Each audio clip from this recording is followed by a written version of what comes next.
Now, let's shift to Israel, okay? Pictures tell stories as long as they're legit pictures. And we have some really harsh ones that came out over the weekend. Babies being abandoned in hospitals.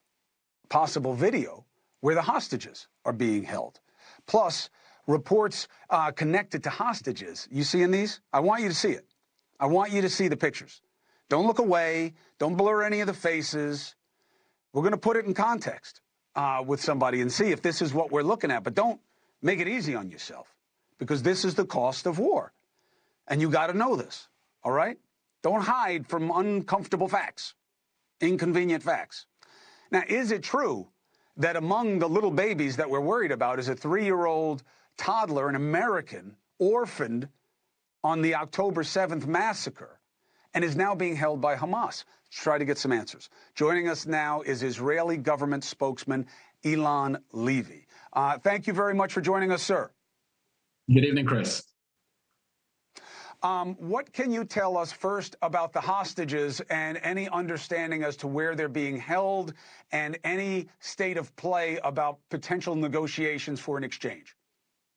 Israeli society is, of course, sick with worry for the fate of the approximately 240 hostages who were abducted on October 7th. You know, among them are 30 children, 10 toddlers under the age of 5.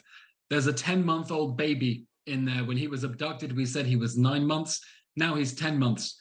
There are children in there who were literally orphaned because Hamas shot their parents in front of them and then abducted them into captivity. And, you know, I think everyone is rightfully agitated and concerned for the fate of those babies in the hospital above the Shifa terror complex in Gaza.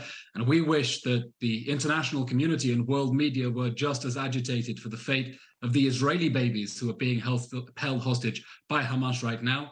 Of course, we have some intelligence about them. I'm not going to divulge that on TV, and we're doing everything we can to bring them home safe. That is a central priority of this war. Are we any closer today than we were last week to an exchange of getting those babies home?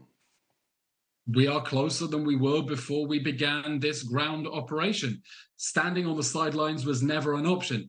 The only thing that would ever give us hope of bringing our hostages home is unrelenting pressure on Hamas. And that is what we are doing. We have encircled Gaza City. We are advancing on its strongholds underneath the hospitals. We're putting pressure on Hamas. We're calling on the whole world to up the diplomatic pressure on Hamas and its supporters to release our hostages. And we're demanding that Hamas let go of them and let them come home immediately and unconditionally.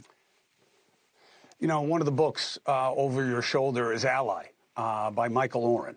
And I've read it and many others. And there is a case to be made that Israel has a right to self-defense. And that right to self-defense was obviously triggered by October 7th. I don't know by what standard it wouldn't have been. But now it becomes about duration and degree. And bombing when you know that the optics are going to be that a hospital's getting hit, and you'll now have to make the case about what is underneath the hospital or what is being done in that hospital that no longer makes it a hospital in the eyes of international law, is a very hard case that puts Israel on the defensive and looks to be making the situation worse.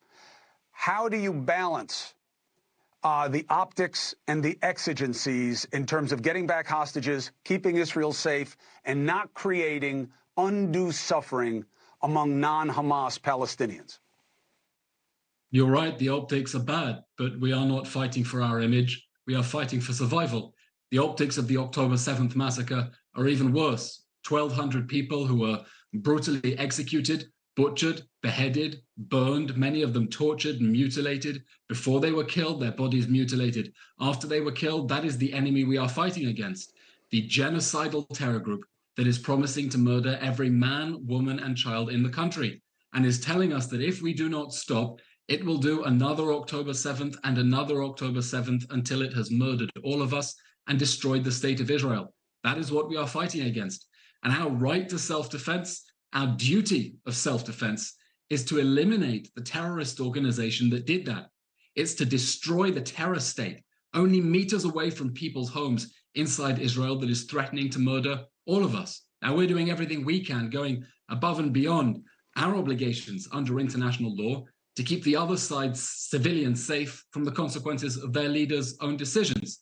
Hey, thank you for watching. Please go to newsnationnow.com, newsnationnow.com, and you can find News Nation on your television provider. And don't forget to click the red subscribe button down below. Then you will get more of News Nation's fact-driven coverage.